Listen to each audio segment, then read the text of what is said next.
Welcome everyone to this webinar. Do you understand what your neighbor is saying? Hosted by the Nordic Council of Ministers. My name is Johan Strang and I'm an associate professor at the Center for Nordic Studies at the University of Helsinki, and I will be moderating the discussion today. I'm standing here at the Nordic Culture Point in Helsinki, which is one of the cultural institutions run by the Nordic Council of Ministers. With me, at a very safe distance, of course, I have Mia Smeds, who has been arranging the seminars, all the practicalities, and Fredrik Lundin, who is in charge of the technical stuff. The starting point for our discussion today is a fresh report from the Analysis and Statistics Unit at the Nordic Council of Ministers called "Does the Nordic Language Community Exist?" I guess that the fact that we're using English in this seminar already is in itself is a kind of indication of the result of the report. We understand each other very well as long as we speak English. But at the same time, we also believe that the Nordic language community and the discussions about that is a cultural and political issue that should be of interest also to those who don't understand Scandinavian as well. It's pointless to preach to the choir, so to speak. And it is, of course, always a fun exercise to identify different Nordic variations of English. And I guess that you've already identified my Finland-Swedish way of pronouncing English, Moomin English, you might say. Today, we will hear a presentation of the report by one of its authors, Truls Stende. And then we will have a panel discussion and finally some concluding remarks from the parliamentary side by Veronica Honkasalo, a Finnish MP and member of the Nordic Council.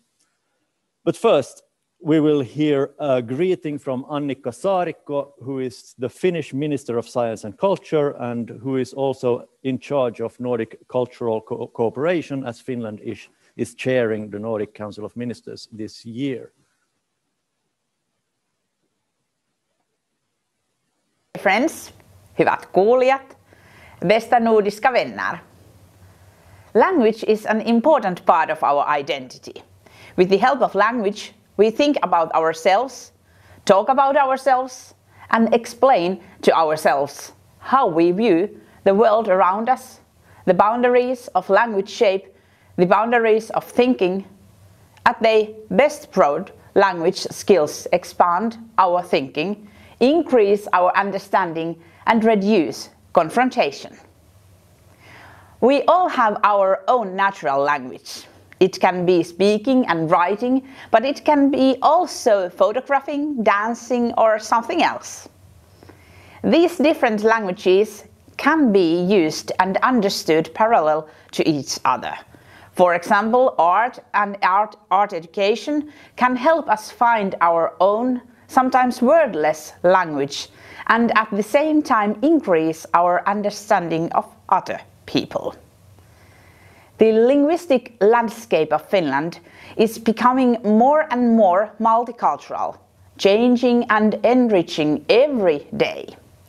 Next to Finnish and Swedish, our two national languages, the amount of the so-called immigrant languages is increasing in our society as well.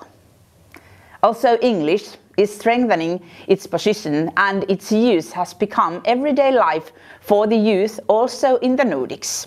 At the same time, the study that we will hear more of today shows that many young people, especially in Finland, Iceland and Greenland, find it difficult to understand Scandinavian languages.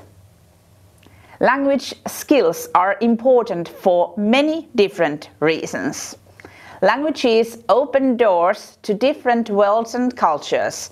As a consequence of globalization, the codependence between local, national, and global actors has become even bigger, and the cultural and linguistic backgrounds of the participants involved more diverse. Mobility and encounters in all fields of life have increased. The coexistence of one's own first language and other languages has become part of everyday life. All languages around us are important and need to be taken care of. However, the Swedish language continues to have a special importance for us in Finland. During past centuries, many of the European cultural currents have reached our country through Sweden in Swedish. It is important for us to nurture and strengthen the multilingualism in our daily lives also in the future, as language skills do not develop in a vacuum but need daily opportunities to emerge. We at the Ministry of Education and Culture, we want to make sure that people in Finland continue to have opportunities, for example, to study and participate in cultural life in both our national languages. Ladies and gentlemen, this year Finland has the honor to lead the Nordic Council of Ministers that also celebrates its 50th anniversary in 2021. Finland has started its presidency at exceptional times. The worldwide pandemic has put and still puts the resilience of our societies on test. The crisis has radically affected the operating environment for culture and creative sectors all over the world. The future appears uncertain and the pandemic is unfortunately not yet over. This emphasizes our need to work together. We are stronger and wiser together. During Finland's presidency, the Nordic cooperation is being put forward in the 3 strategic goals: a green, competitive and a socially sustainable Nordic region. Tight cooperation related to the topics such as climate and the environment seem to be important also for the youth that gave their answer to the study at hand today. With regard to culture, during our presidency, we are focusing in particular on the issue of sustainable development. In line with the Nordic Cultural Cooperation Programme, we will create opportunities for green cultural life by highlighting the role of the creative industries as pioneers of sustainable production and consumption. We also want to ensure that sustainable use, preservation and development of our cultural heritage. Our civil society, and in particular children and young people, have an important role to play in this work. The Finnish Ministry of Education and Culture wants to enhance dialogue between education, science, culture, art, education and youth policy, also in the Nordic arena. As our main event, we organize a conference on sustainable development, which will be held virtually at the beginning of June. Hyvät ystävät, kieli on osa osallisuutta. Kielitaidottomuus puolestaan sulkee ulkopuolelle. Se heikentää mahdollisuuksia tuntea yhteenkuuluvuutta ja toimijuutta. Kielen käyttö perustuu tarpeeseen kommunikoida, viestiä ja ymmärtää. Näiden inhimillisten tarpeiden pohjalta tulee kielen käytön kehittämistä pohtia ja arvioida myös jatkossa. Tänään julkaistu raportti antaa tälle työllemme hyvää tukea. As conclusion, an equal cultural and artistic life based on broad participation and accessibility also strengthens the socially sustainable Nordic region. Freedom of art, expression and the media are important to our Nordic cultural cooperation. In them, language also plays a great role. I want to wish you all an inspiring and great webinar today. Thank you. Thank you, Annika Saarikko. Important and nice words about Nordic cultural cooperation and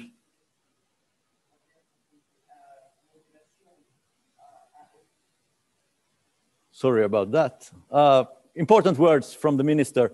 Next up is a presentation of the report by Truls Stende, who is an analyst and advisor at the Nordic Council of Ministers and their analysis and statistics unit. So over to you, Truls. Do we understand each other? Very good and relevant question, which I hope I will shed some light on now. Just let me share my presentation.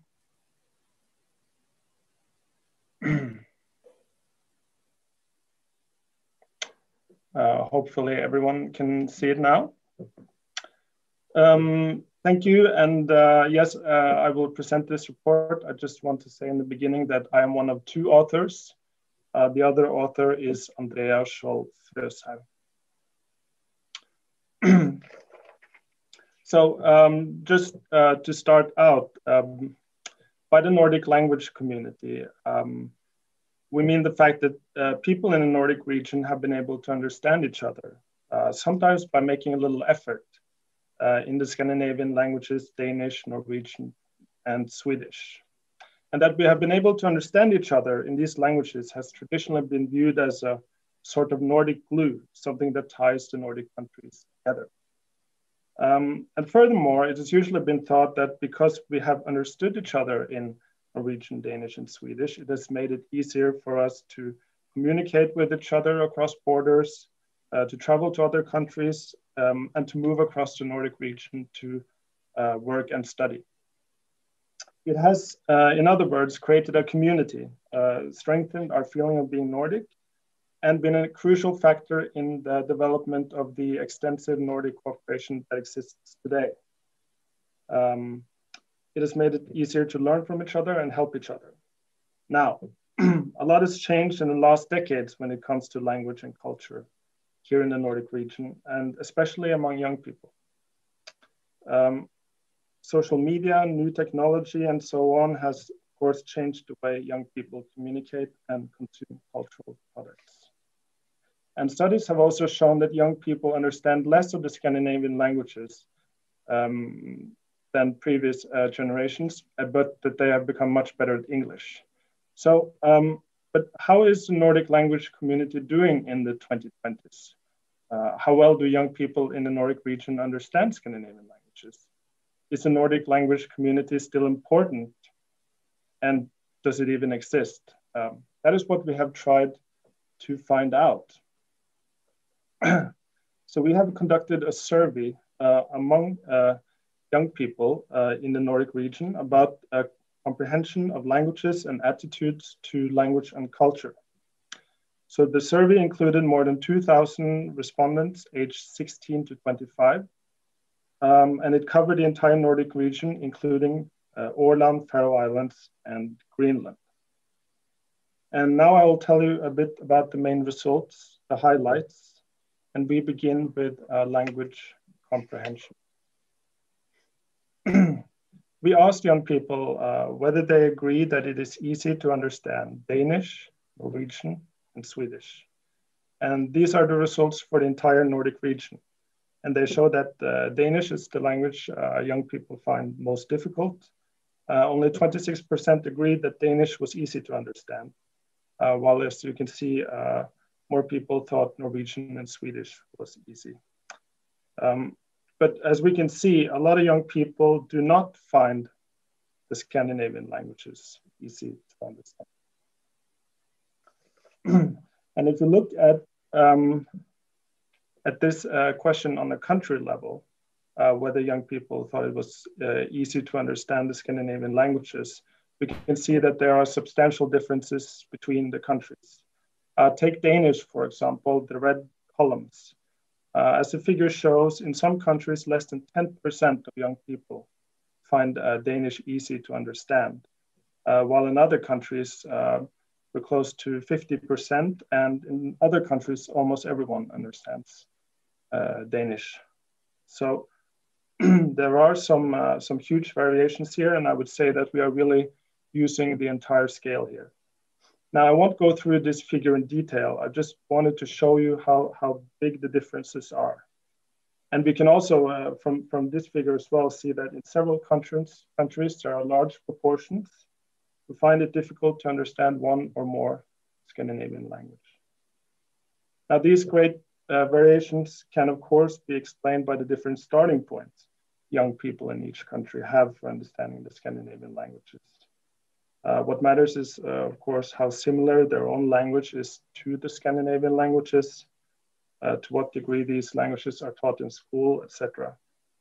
And the deeper explanations are, of course, how the different countries have been tied together throughout history. Now, this is the same figure that we saw earlier. It shows how many who agree that it's easy to understand the Scandinavian languages in the Nordic region. But here I've added a column for the proportion who agree that English is easy to understand. And as we can see, almost everyone finds English easy to understand. And the survey shows that English has a strong position in the Nordics in general, because well over half of young people in the Nordic region agree that English has a strong influence over their native language, and that it's actually sometimes easier to express oneself in English than in one's own language. This just gives you an indication of the extent of the English influence among Nordic youth and how good they have become at speaking and understanding English. Now, we also asked which languages do you mainly use when you meet someone who speaks another Scandinavian language, or someone who just speaks a Scandinavian language if you live in a country where the main language is not Scandinavian. Now, we were, of course, especially interested in getting to know, do young people choose English or do they choose a Scandinavian language, for example, their own? And I should say that they could choose both alternatives here.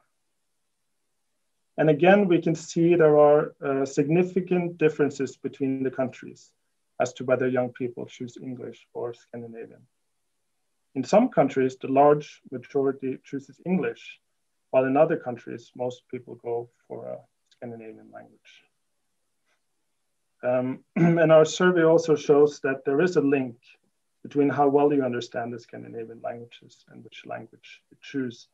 Because in countries where there are large portions who find Scandinavian languages difficult, more people also tend to choose English.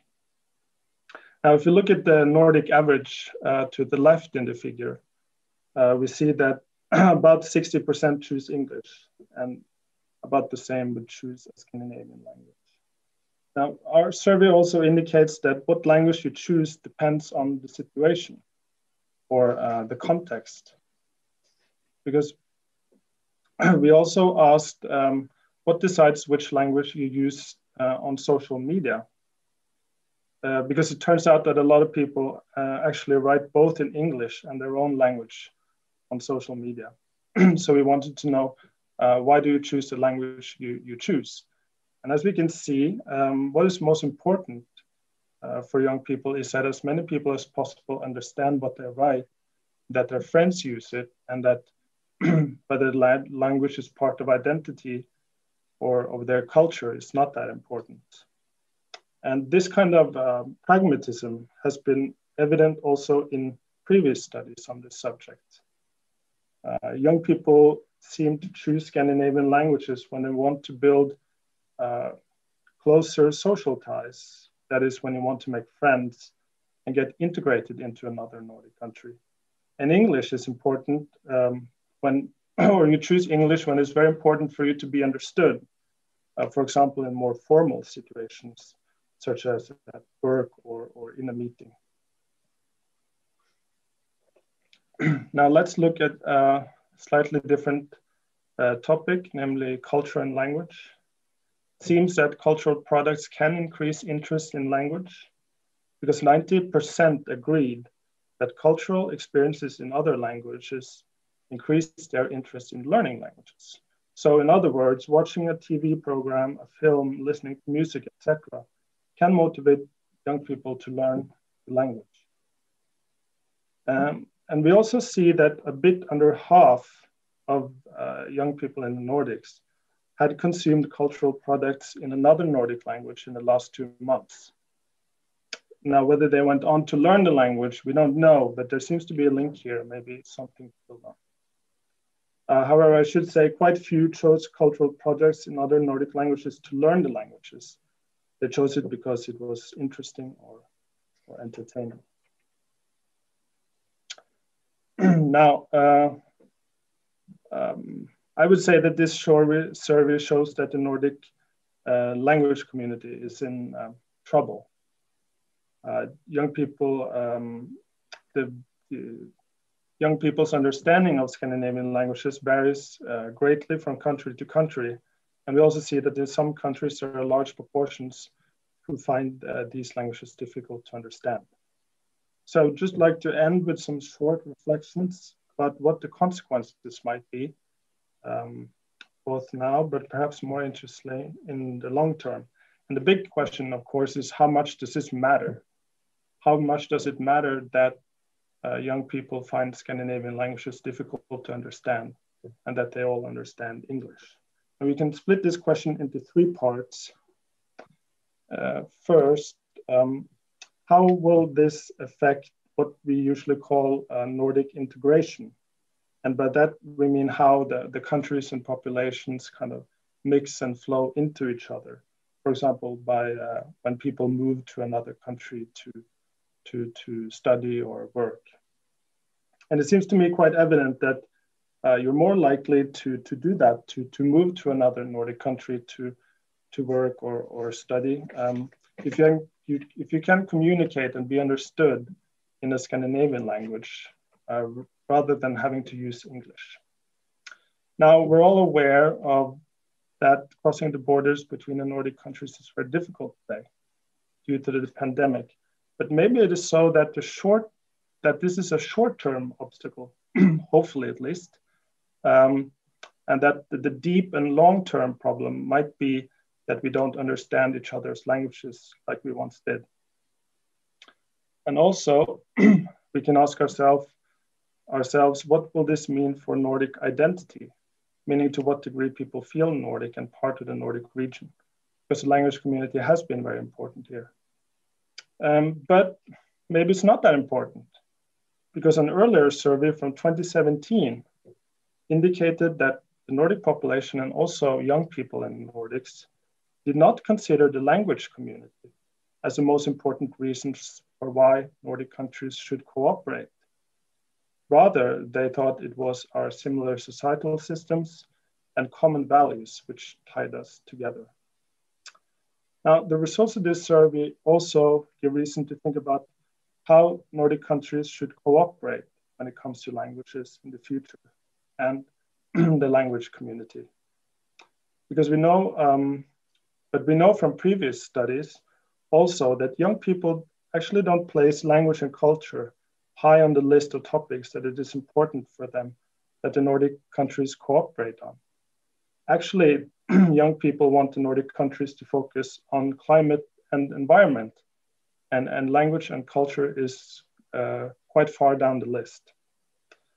But at the same time, I should end with saying that this is not a very clear picture, because our survey also indicates that many young people believe that understanding Scandinavian languages is important for the Nordic community, but maybe it's not the most important subject to cooperate on when it's compared to more pressing issues. So that was some results and conclusions from the report. There's, of course, many more results and much more data in the report, which is available online and which I hope you will have a look at. And I want to say thank you for the opportunity to present the report here, and thank you for your attention. Thank you very much. Incredibly interesting and a lot to digest. The report is available at the homepages of the Nordic Council and Nordic Council of Ministers, norden.org, and you can find it there at the publications section. Before we move over to the panel discussion, we will watch another very short film from Iceland, where a group of young people from across the region met at a transatlantic language conference.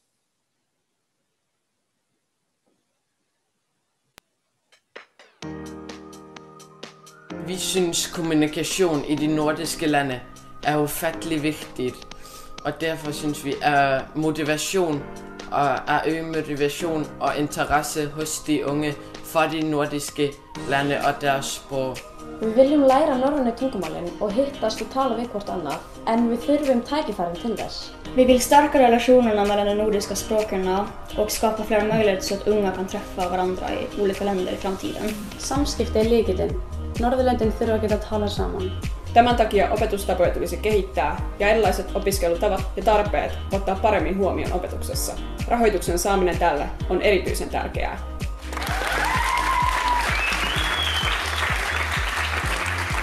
I'm basically gonna first say it's fantastic to be here. I can feel the power, the positiveness, and a group of young people that will influence their society in a good way.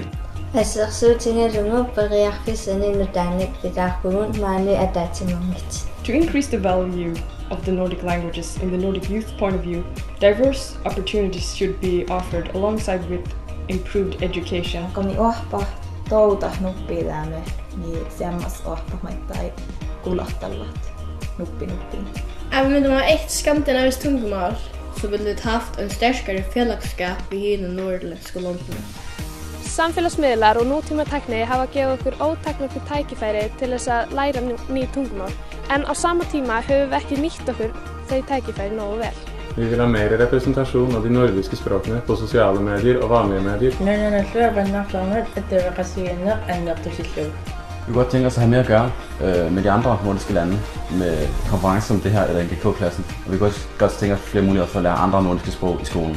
Innan jag åkte på den här konferensen så hade jag inget intresse för att lära mig något nytt nordiskt språk. Men efter den här konferensen och träffat alla nya människor så har jag ett nytt intresse av att lära mig ett nytt nordiskt språk. Vi þurfum að fjárfesta í almennilegum kennsluaðferðum á norrænum tungumálum til að stuðla að betri samskiptum milli Norðurlandanna.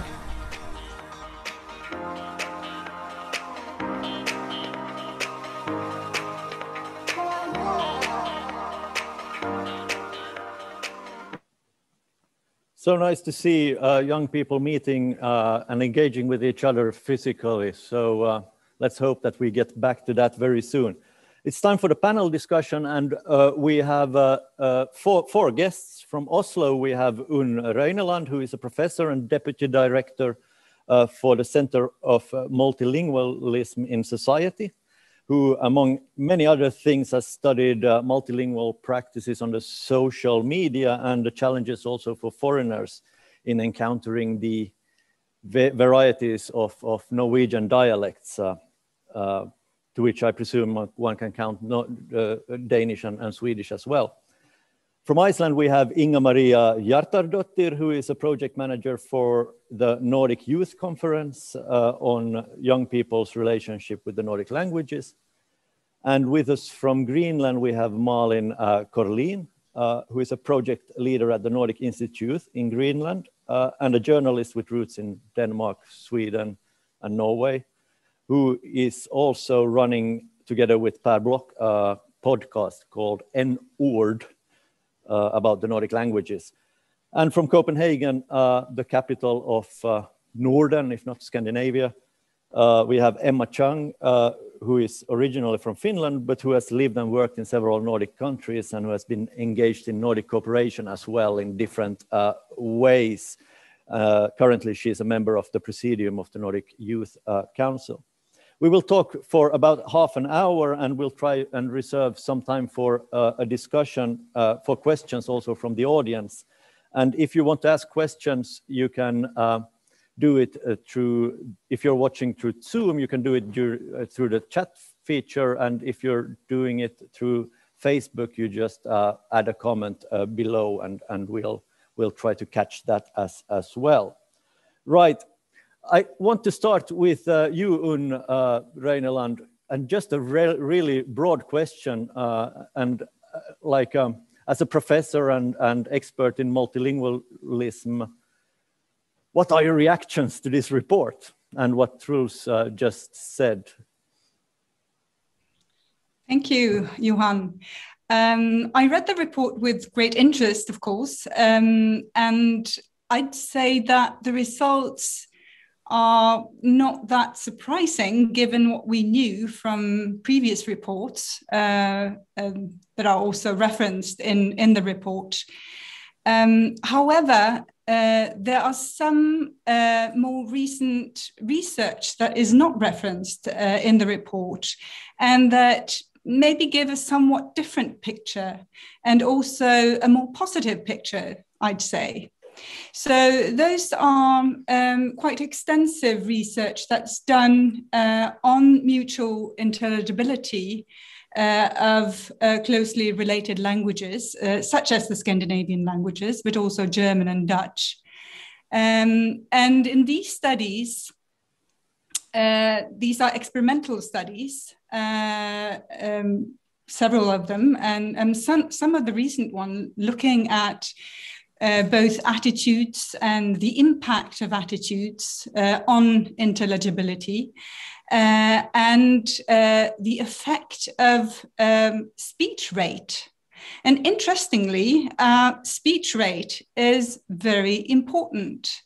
In the studies that they've conducted looking at Danish specifically, and we saw here that Danes are reported to be the ones that we understand the least, especially Swedes seem to understand Danes the least, but also Norwegians seem to find Danish difficult.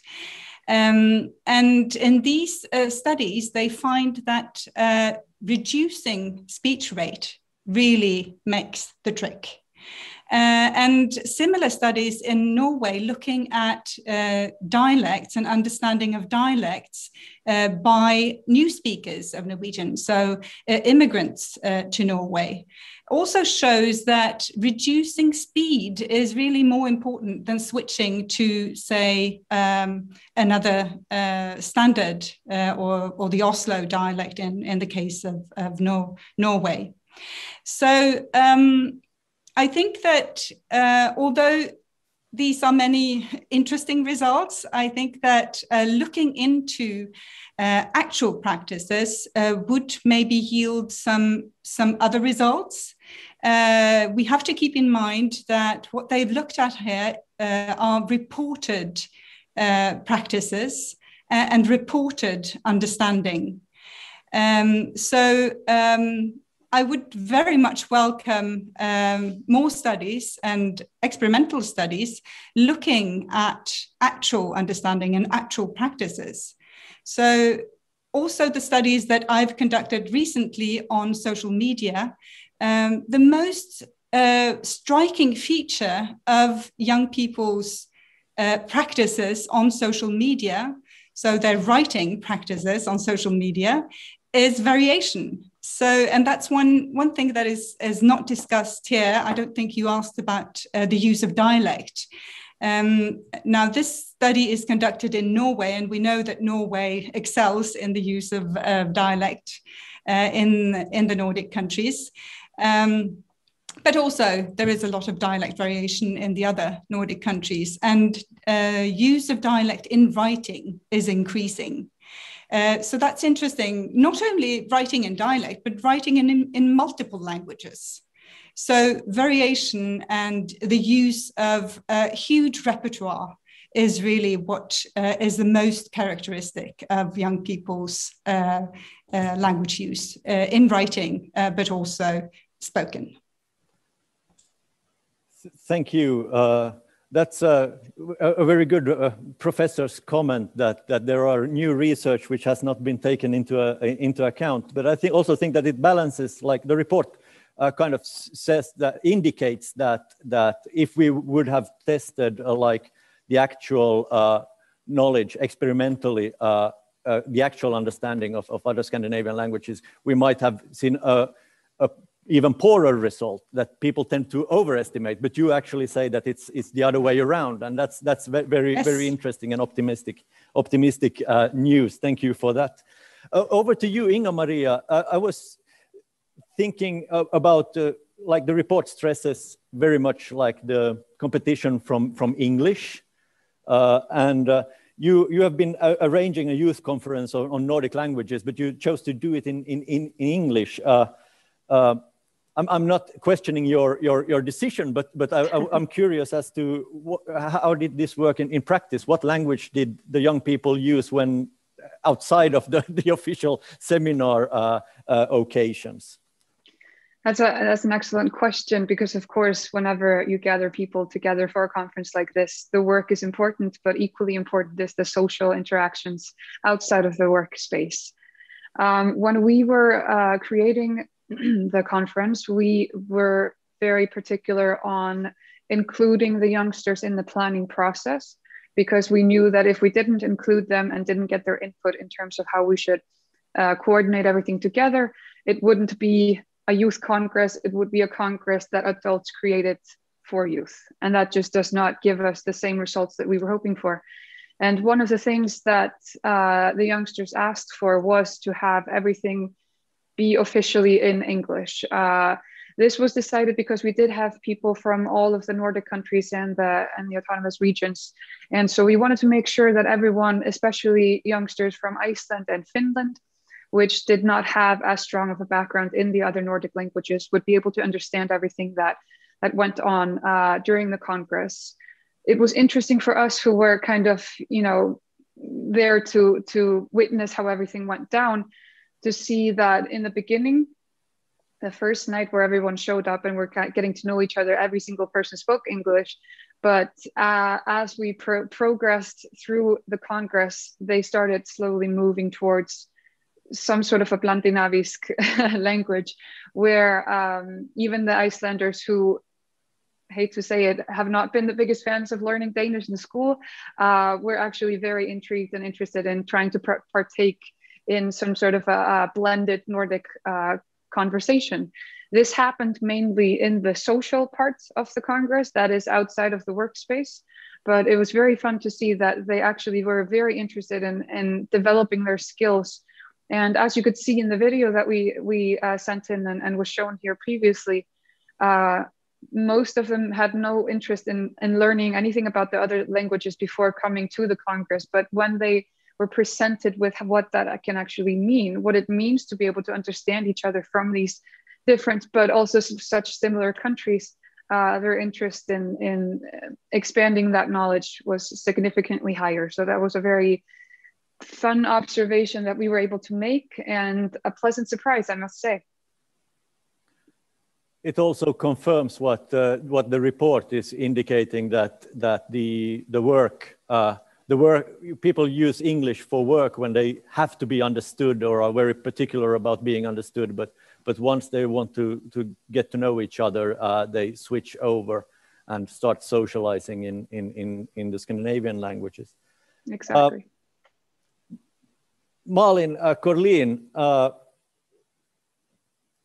I hate to ask you a question about Greenland, but I've never been there, and I know very little about it. But the report, Greenland is for natural reasons, of course, like that the knowledge of Danish is good, but the understanding of the other languages like Norwegian and Swedish is poorer.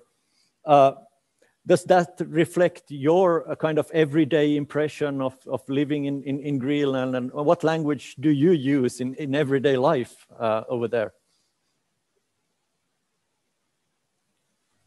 Yes, I use Danish in my everyday life, which is in itself very privileged. I mean, how often can you say you can move 4,000 kilometers away to a different country, a different culture, a different way of life, and still speak your own language? So in that perspective, that is very privileged to be able to do that. But Greenlanders don't speak Danish, not everyone. And why should they? I mean, Greenlandic is their first language. Coming to Greenland, it's very... Actually, it's bordering arrogance to say that I can just move to Greenland and I can just speak Danish, and not taking into account that people here speak another language. Their mother tongue is Greenlandic, and they should be able to use that in their everyday life, not being forced to speak a Scandinavian language because I'm not able to speak their language. So I think we have come here to Greenland as Scandinavians, and 3 years ago I would have said, whoa, why don't they speak more Scandinavian than the rest of the Nordic countries? And today I have a new perspective on that, because I'm looking inside to Scandinavia now. I'm out in the periphery looking in, and I see that there are several countries and several population groups in Nordic countries that doesn't have Scandinavian as their first language.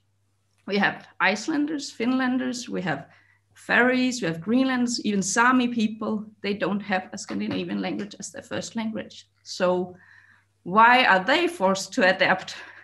So if we talk about a common language in the Nordics, I would say no, Scandinavia has a common language, but the Nordic doesn't. Yeah, having lived in Norway and listened to a lot of people, or Nordists, like people who are engaged in Nordic cooperation, talk about the declining Nordic linguistic community, I always say that, yeah, it's going really bad. No one understands Finnish here. But that's another question. Over to you, Emma. You've tried and even succeeded in learning all the Scandinavian languages. So my very basic question is why? because if we have a Scandinavian language community, you should be able to communicate in your own Swedish language or something like. Was there an annoyance of not being understood in Norway or Denmark or was it just a challenge that you wanted to take upon yourself? I think it's both, actually. Norwegian kind of started with just an interest of learning the Nordic languages. When I moved to Denmark, however, that was kind of just to get understood. So on a practical level, I would disagree what Unga was saying, because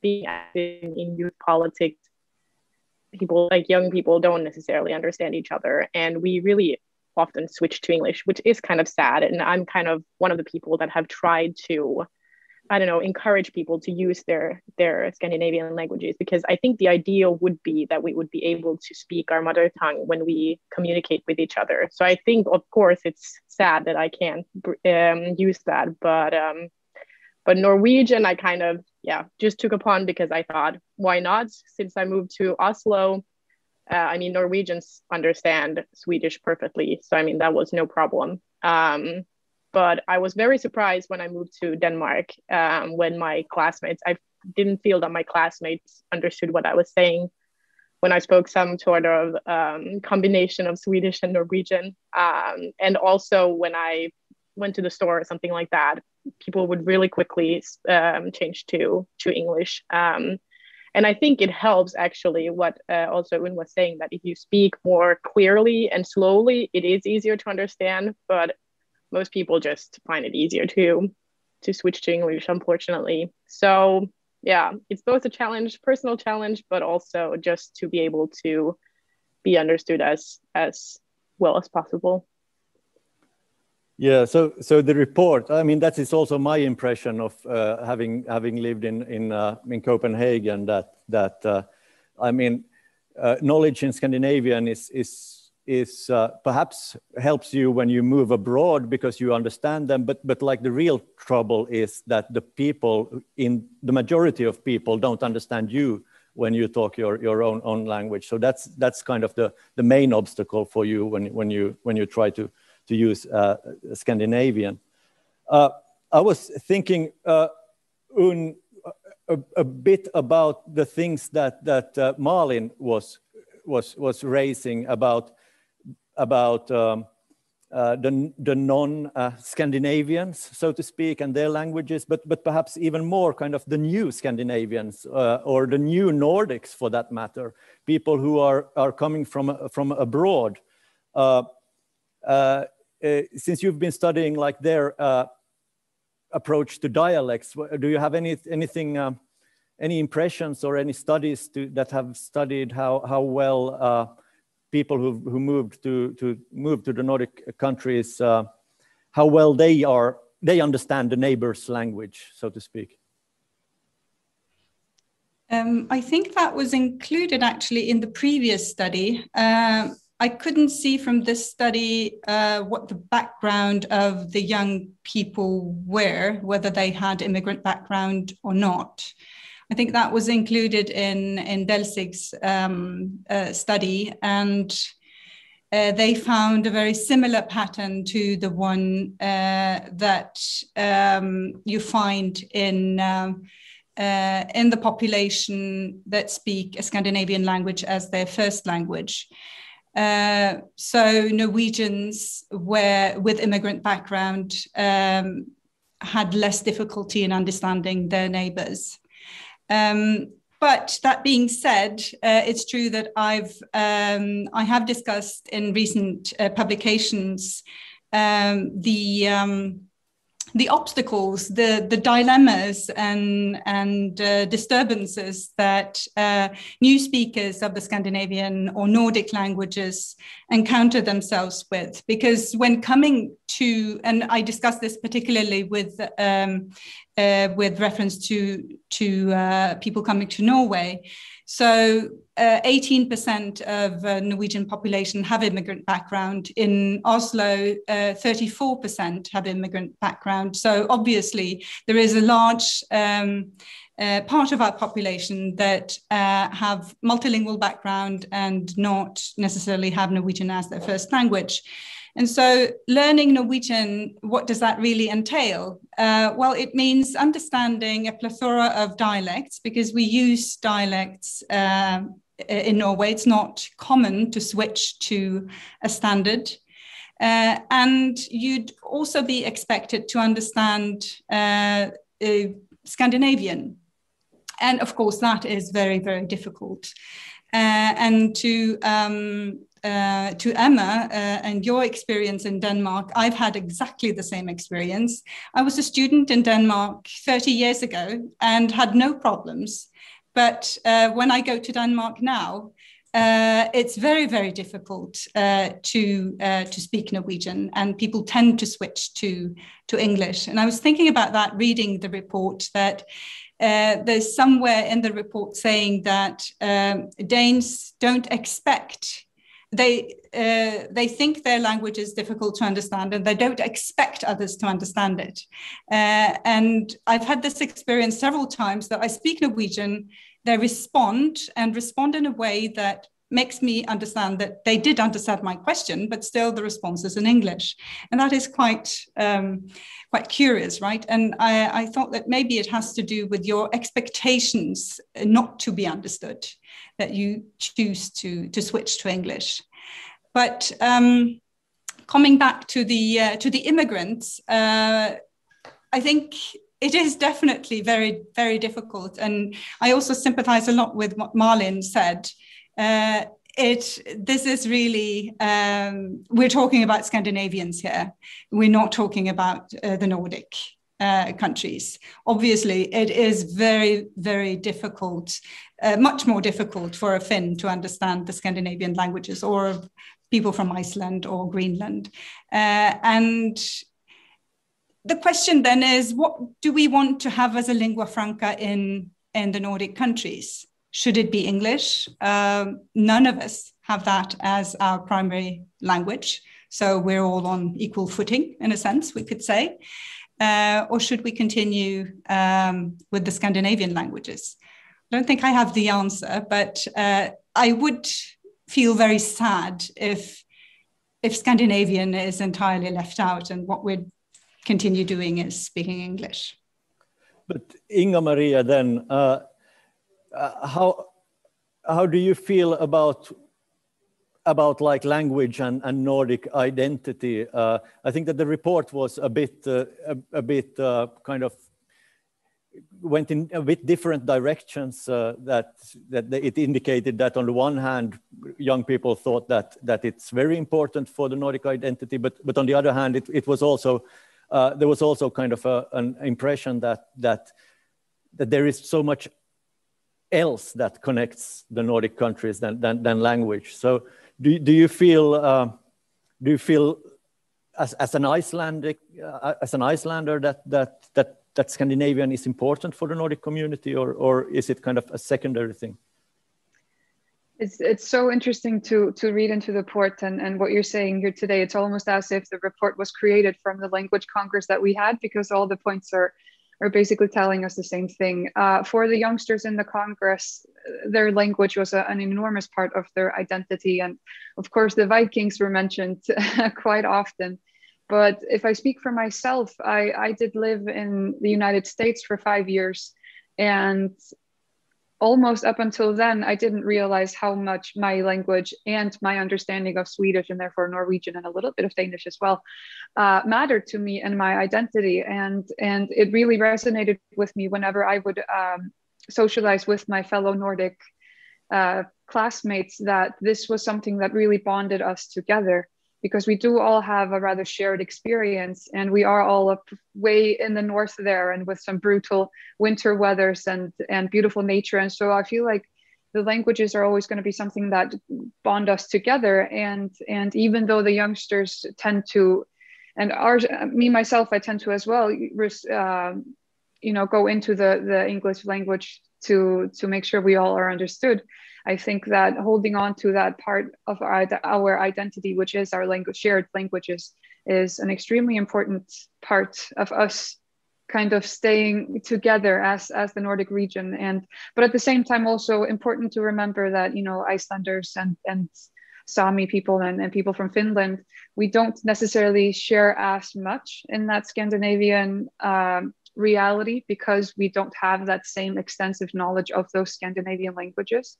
It's not to say that we don't want to, but there's not as much material on TV in those languages. It's not on the radio. There's not as much music that we listen to every day. And so, something that was mentioned in the Congress by the youngsters is we want more material to be presented to us.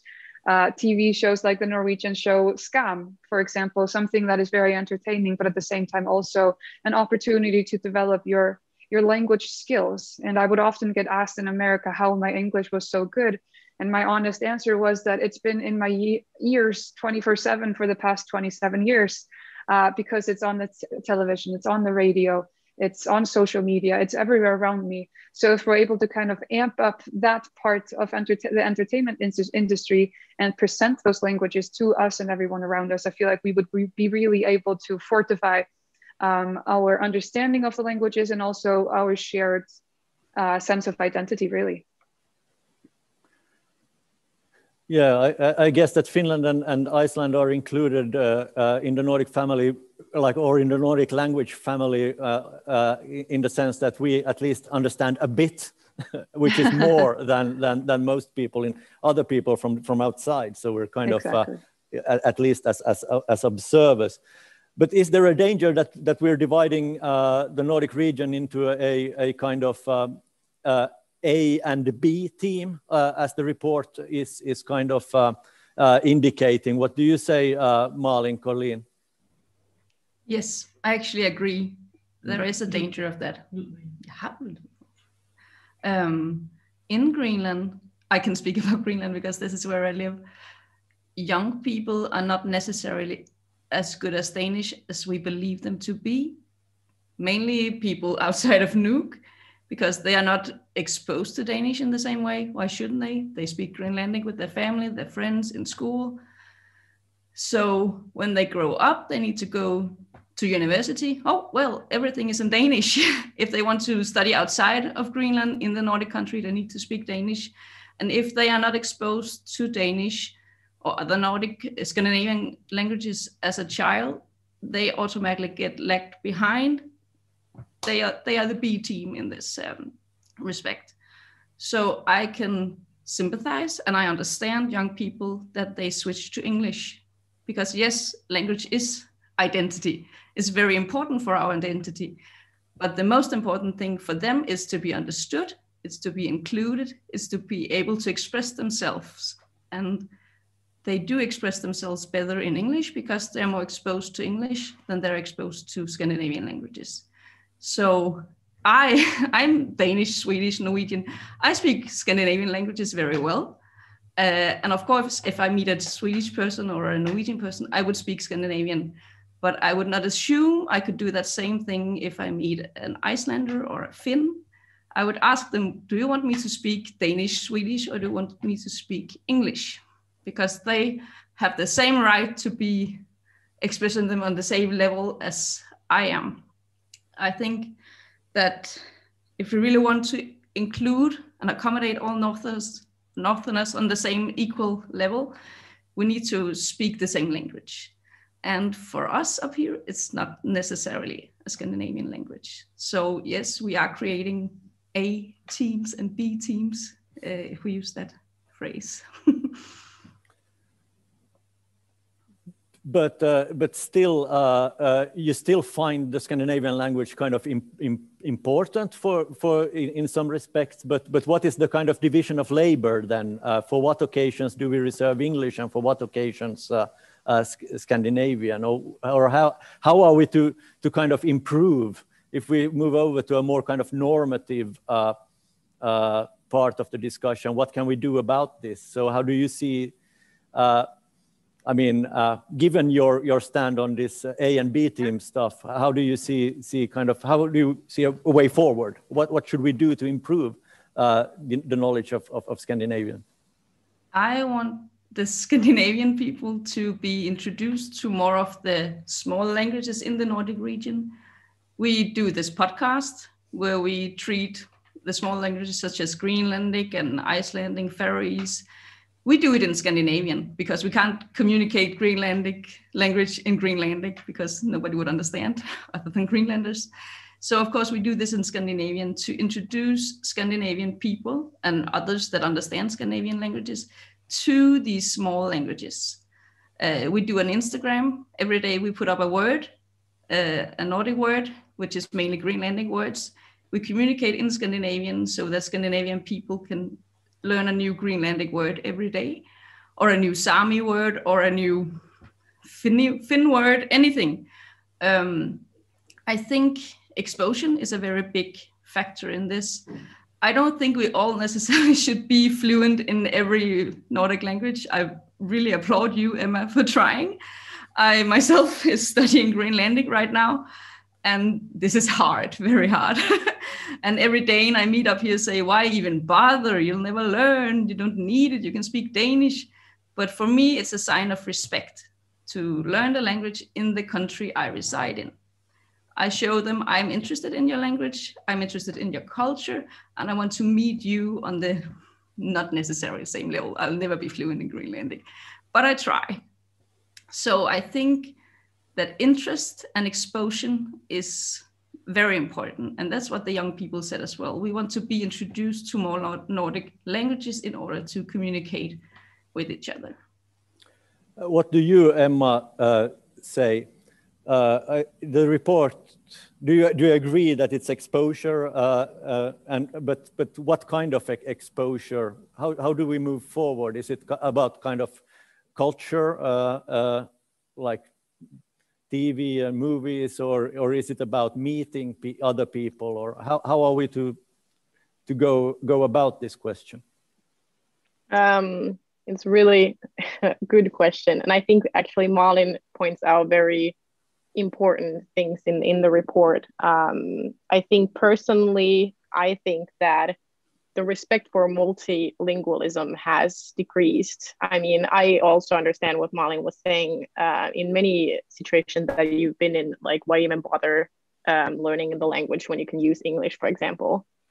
But I also think that we should also discuss it on a broader level, because I mean, language is a touchy subject, and Johan, you as a Swedish-speaking Finn also know that we speak Scandinavian language in a non-Scandinavian or country where you're not necessarily able to use your mother tongue in certain situations, and we have that conflict as well. And then you have it on a broader level. So you have, I think, what Malin also, or I agree with Malin is saying, that we need more exposure of non-Nordic languages and or non-Nordic languages and or non-Scandinavian and Scandinavian languages. And I personally, like from my personal experience, I think I only had one lecture or class or whatever you would call it in school, in middle school, where we discussed the Nordics or Nordic culture and different languages, but that was the only thing that I was exposed to. And it's just through my own interest that has been sparked when I've worked within the Nordic cooperation, that I have gotten an interest in the cultures and languages. But I have several friends who don't necessarily understand another Scandinavian language, or do not really care because it's so easy to just, switch to English. So I think getting it more into schools and maybe exposing young people from early on, I think that most common reason why people, like Inga was saying, reason why you understand another or English, for example, is that we're exposed to the media so much from early on. And I feel that when I've talked with older Danes here in Denmark, they also say that I understand Swedish very well because I watched a lot of Swedish television when I was younger. So I think it's incorporating it in when we're children, because I didn't know too much about Norway or Denmark. Everybody knows about Sweden, it seems, but I didn't know too much about Denmark and Sweden before I moved to those countries. Yes, we all have a complicated relationship to Sweden, that's for sure. But actually, my own experience is contrary in the sense that, and contrary also to yours, Un, that I'm when I studied in Denmark as a youngster in the 90s, I was not understood in Swedish, but now when I go there, perhaps I have weird friends, or then it's just a white male middle-aged privilege that people kind of tend to understand me all the time, or at least they pretend to. But I'm curious to your views about, like, is there any research which is more normative in the sense, or are there kind of normative conclusions that you can draw from research? What would you advise the Nordic Council of Ministers to invest their precious money in order to strengthen the Nordic linguistic community? And before you answer, I want to remind you that you can ask questions either through comments in Facebook or then in the Zoom chat, and I will be taking a couple of questions very soon. So what should the Nordic Council of Ministers do with their money in order to strengthen the Nordic linguistic community, Un? That's a hard one. I'm not sure that I have an answer to that. I think what several people have said here might point you to a direction. But I think it was Inga Maria that mentioned media content and the importance of being exposed to the Scandinavian languages as very important. And I mean, that's somewhat anecdotic, but still, coming to Denmark after Skam, it was much easier to be understood. So lots of people were interested in learning Norwegian and understanding Norwegian. And there is of course, that's for I guess not so much for youth, but there is this wonderful program broadcasted by both the Danish radio, Swedish radio, and Norwegian radio called Norsken, Svensken og Dansken.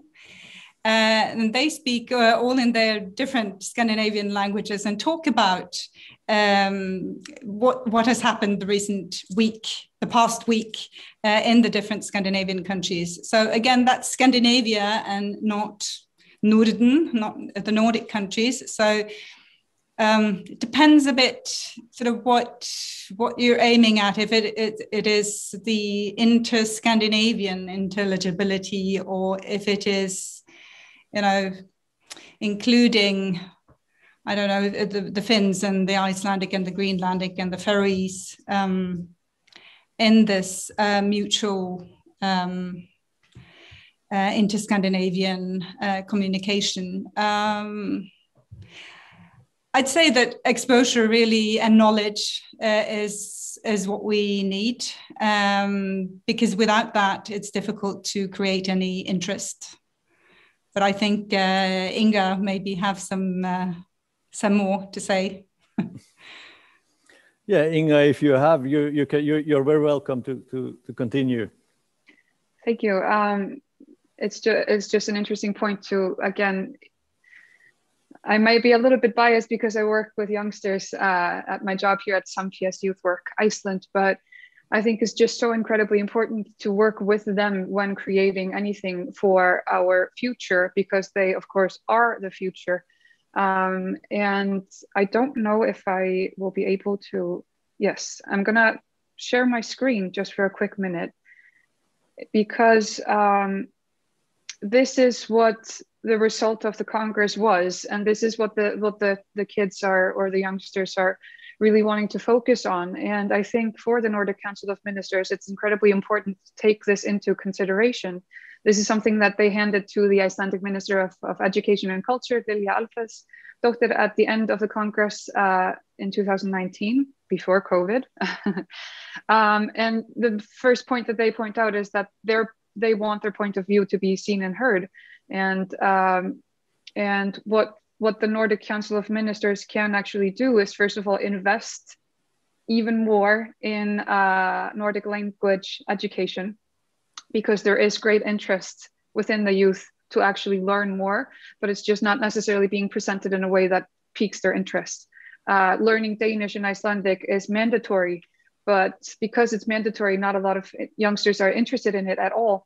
And I think that if we really do listen to what the youngsters are saying, include more media in the learning, let them watch a film in Danish or Swedish, let them actually choose which Nordic language to learn, show them what it actually means to know a common language, what it means to connect us to our neighbors with whom we share so much culturally and historically. And so expose them, as I said before, more to media in those languages, but overall investing in the Nordic language educational system and amping it up a little bit in terms of making it more 2021, a little bit more modern. Why are we not using social media more? What can we do there to pique the interest? So I think, yeah, looking into those points that the youth have made could really benefit the youngsters in terms of them actually being interested in learning. And then again, that will always lead to a better common understanding of the languages. So I think that would be a very good place to start, at least.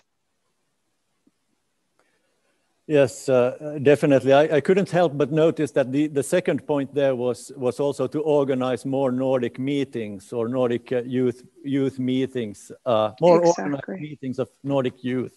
And I think also that is an important point. I just wanted to highlight that, since you didn't bring it up yourself. Absolutely. No, I think that's a highly important one. And as we saw again in the video, them meeting up actually meant that they could see that knowing that common language was very beneficial. And everything is better, especially now that we've been in COVID for over a year. We definitely know that everything is better when you actually meet up in person. So allowing them that opportunity to travel overseas, to be in Denmark, to be in Finland, to actually go to Greenland, to actually see what is it like there, what do we have in common, and how can we kind of communicate collectively. Excellent. We have a lot of comments in the chat and a lot of comments on Facebook as well about kind of how alarming it is that we don't understand each other, and also personal observations about when and how we use the Scandinavian languages and why. But there is one question, perhaps, which is not directed to the panel, but since you're still here, Truls, would you be happy to say from the Nordic Council of Ministers perspective what you're going to do with this report, and how will it be taken forward in the system, so to speak? That is actually always a difficult question to answer, because the Nordic Council of Ministers is basically in the Nordic countries, and they have budget discussions, and they have their own priorities. So it's difficult to say what will come out of this, but I think it's important to underline that this report is supposed to show what the situation is today, and give an updated picture of what is happening. And I mean, the Nordic Council ministers already do a lot to improve language understanding. They have mobility programs, they support culture, and so on. But this report is kind of an input, and then it's up to the politicians to decide what to do with it. But I hope it will be a useful input. So sorry for not being clear in that.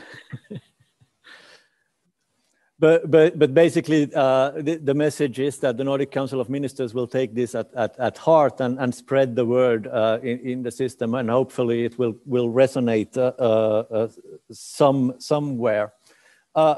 We're soon about to end, but I want to have still a final round with all the panelists, in which you can bring forward one important message. Especially perhaps now when Veronica Honkasalo also has logged on, or showed her face at least. So we can have a final round and say, and I would like to ask you to bring forward a single point or two that you find especially important from our discussion today and from the report. We'll start with Professor Run Reineland. Thank you. It's of course difficult to pick one thing, but I think that I would like to go back to something that Inga-Maria showed just recently, and there was one of the points there saying blandinavisk, and I think that is to learn more about blandinavisk. So I think that's important, not to be too normative. So allowing for degrees of variation, allowing for svorsk and dorsk and all sorts of mixing, and not being purist. So I think that's important for people to not thinking that I have to learn Danish perfectly or Swedish perfectly or a certain variant of that language, but that we can actually come quite far, I think, with reducing speed and accommodating slightly, and picking up some words and phrases, and mixing and not be too purist. Important not to be too purist. I think that is a very important one. Malin. Yes, I'm here. I do think that we still talk a lot about Scandinavian. I love Scandinavian languages. I mean, I speak almost 3 of them. I love them and I use them.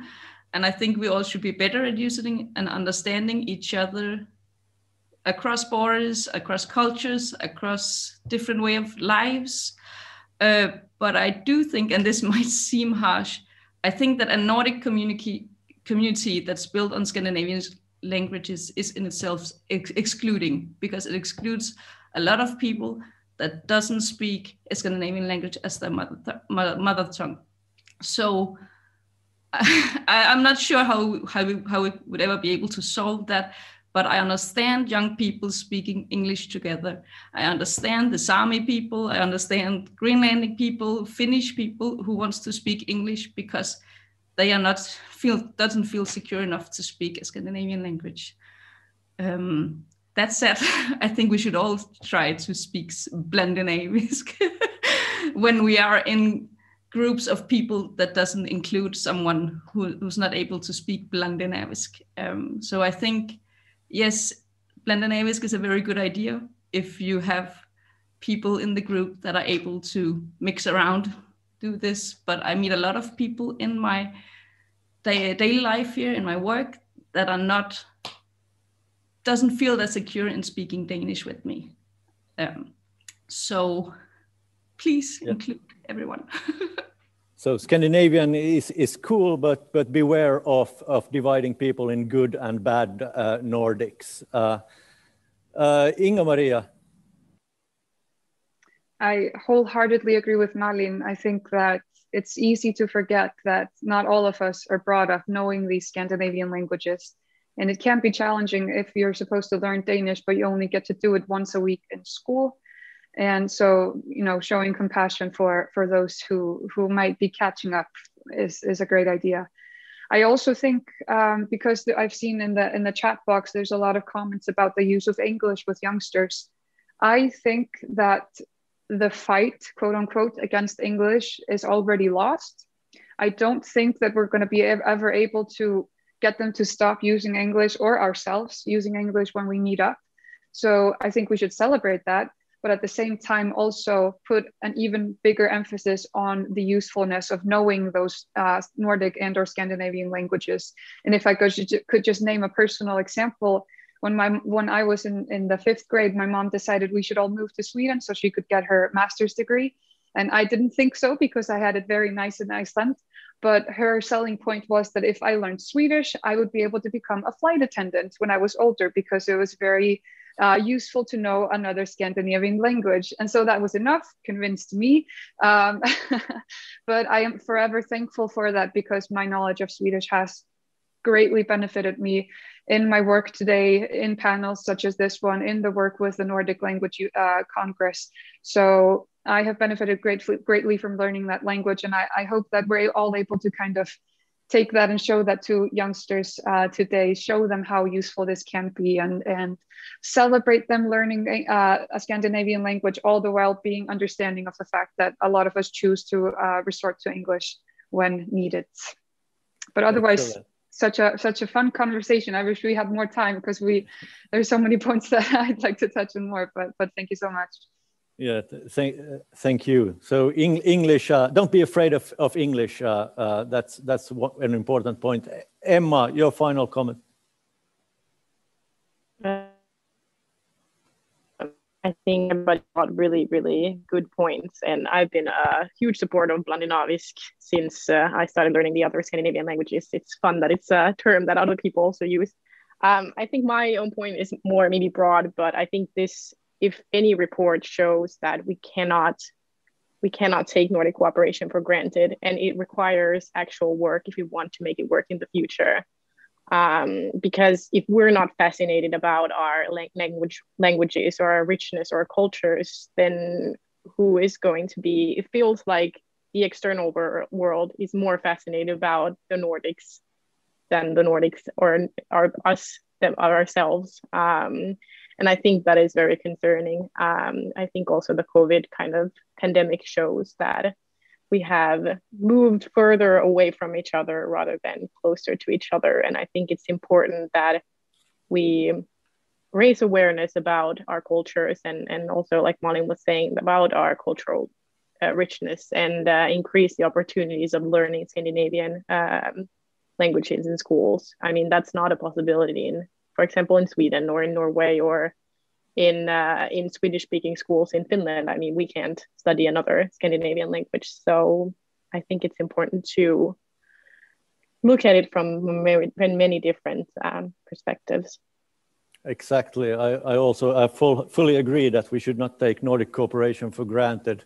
Nordicity is not a genetic disposition. It requires hard work all the time if we want to preserve that and strengthen Nordic cooperation. And with that, it has become time to conclude the panel discussion. And in order to get a perspective of how we move forward, we have invited Veronica Honkasalo, who is a Finnish MP from the Left Alliance and also a member of the Nordic Council Committee of Knowledge and Culture. We are extremely glad to have you here and very happy that you took time to be with us today.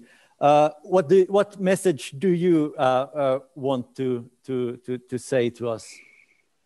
Thank you so much. This seminar has been really interesting, and maybe I tell a little bit about my own background. When I was 8 years old, my family moved to a small commune in southern Finland, and where people speak 50% Finnish and 50% Swedish, and then they decided to put me into a Swedish school, even if my mother language is Finnish. So I didn't speak at all Swedish, and then I went on for 13 years going to a Swedish school, and now I speak fluent Swedish, and it has given me so many useful opportunities in my life on all possible levels. But of course, that also gives me an interesting perspective also to this discussion and the study that has been made. What I am, I don't know if you have already taken up the point that the attitudes towards Swedish minority and the Swedish language, they are quite strict and negative in Finland, and it has been rising recently. So that is one very serious question that we have to tackle, and also that the attitudes towards learning Swedish in Finnish schools is quite highly negative, and I think that there is a lot of things we can do. We have to it's not only about increasing the Swedish language at schools, but also to make it like interesting and to show to young people and children how many possibilities it opens. But it has also to have a connection to their everyday life, and there I think that the panel discussion took up very many important issues, that this is something that we have to change the view. We have to look at these things, the Nordic cooperation, from the perspective of young people themselves, and not decide as adults what's best for young people. So that's very important to remember. I think if I think about the Nordic cooperation and why it's very important to talk about the language cooperation as well, is that this pandemic has shown how much we actually would need Nordic cooperation also on the political level. If we look at, for example, the question of vaccination, it would be so useful that we would have our own production of vaccination, but there are a lot of other issues as well. So we need absolutely more Nordic cooperation, and I think it's a question also about strengthening the Nordic identity. I don't know if how it is according to studies at the moment. If you look at the young people, for example, how they identify themselves. Do they mainly identify themselves as Swedish, Norwegian, Danish, etc., or do they have a strong Nordic identity? So that's also very important, and I think that we can work with that as well.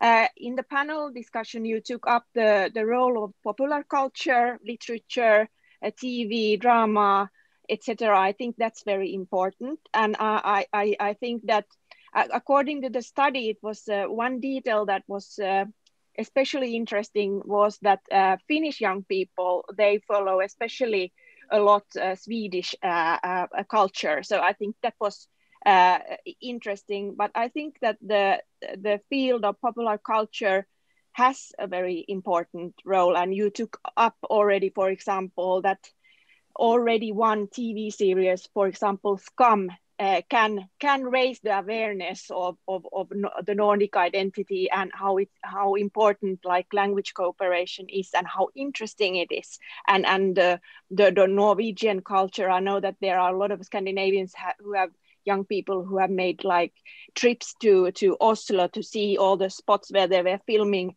Scam. So culture has a very important role, and that's why it's so important to invest more in schooling and culture. Also that we, for example, translate literature into all the Nordic languages. I know that this is not always something that happens automatically. For example, with the Nordic Council, the Literature Prize, for example, that it was quite actually difficult to get the Finnish translation of the winning book, etc. So there are a lot of things that we can do. And I think I don't have any like easy solution as a politician, but I think that especially during the pandemic, I think we would benefit a lot more of a deep Nordic cooperation, which means also that we look at the cooperation between the languages and how easy it is to cooperate on the Nordic level. I know that very many of my Finnish colleagues actually they don't find the cooperation in the Nordic Council very attractive at the moment, which I think is really sad. But I think that language is one very big barrier there. Not so many people speak like fluent or Swedish or good Swedish, and they are afraid that they are not going to manage during the meetings. So I think that when one panelist took up the question of that we must also face the fact that these practices in our Nordic cooperation can actually be quite exclusive also, and that is something that we have to work with all the time, that not everyone is talking fluent Scandinavian, etc. One last point that I want to take up is that our chair of our Finnish delegation of the Nordic Council, Erkki Tuomioja, who has a very long background in politics, he said that when we were talking about how difficult it is to understand Danish, that even if we speak fluent Swedish, it's so hard to understand Danish. But he said that actually the Danish language has developed during the last decades a lot. And I think this is also very interesting, that we need more scientific research into Nordic languages and also how these languages are used on daily basis. But that's for me. Thank you very much. Thank you, Veronica, very much for your comments. It has become it's time for me to conclude this seminar. I want to raise just a couple of points. What have we learned from the discussion today? I think that one thing that we haven't discussed so much is that Swedes and Danes actually, that's one of the things that the report actually pointed to as well, was that Swedes and Danes have trouble understanding each other. It's only the Norwegians who know everyone. And Veronica took up this point about the Danish language having changed a lot, and that the importance for us to try and understand those changes as well. I guess that the Danes soon have trouble understanding themselves as well. I think that the importance of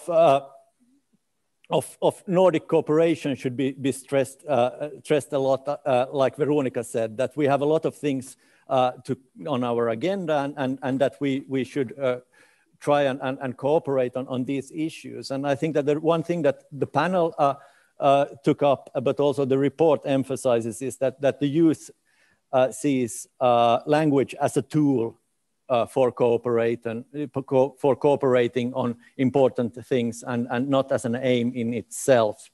So language as a tool for cooperating.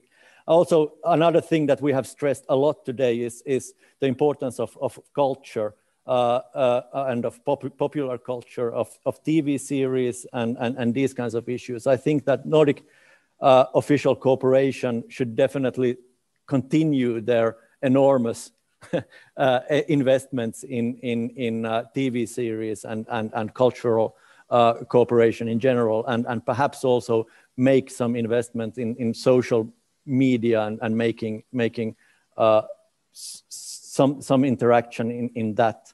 That said, old-fashioned Nordic cooperation was highlighted by Inga-Maria and their youth meetings, that it's actually important that we meet each other. And that has always been one of the strengths and one of the main aims of Nordic cooperation, that we actually make it possible for Nordic people to meet each other. And that's especially important for young people. So let's hope that this pandemic is soon over, and then we'll send our youngsters to the other Nordic countries as soon as we can. And finally, most importantly, I think we should not be afraid of English. It's a working language for us, but when we want to get to know each other, we perhaps switch over to Scandinavia. Randi Brodersen in the comments in the chat section says that why should we see this as an either-or discussion, English or Scandinavian. It's about just meeting each other and communicating in whatever language we can. With that, I conclude this session, and just a reminder that the report can be found on norden.org at the publications section, and you can download it there and read it in whatever form you like. Thank you for the discussion, and a big thank you to Truls, who've written the report, and to Emma, Malin, Un, and Inga Maria for their insightful comments to our discussion.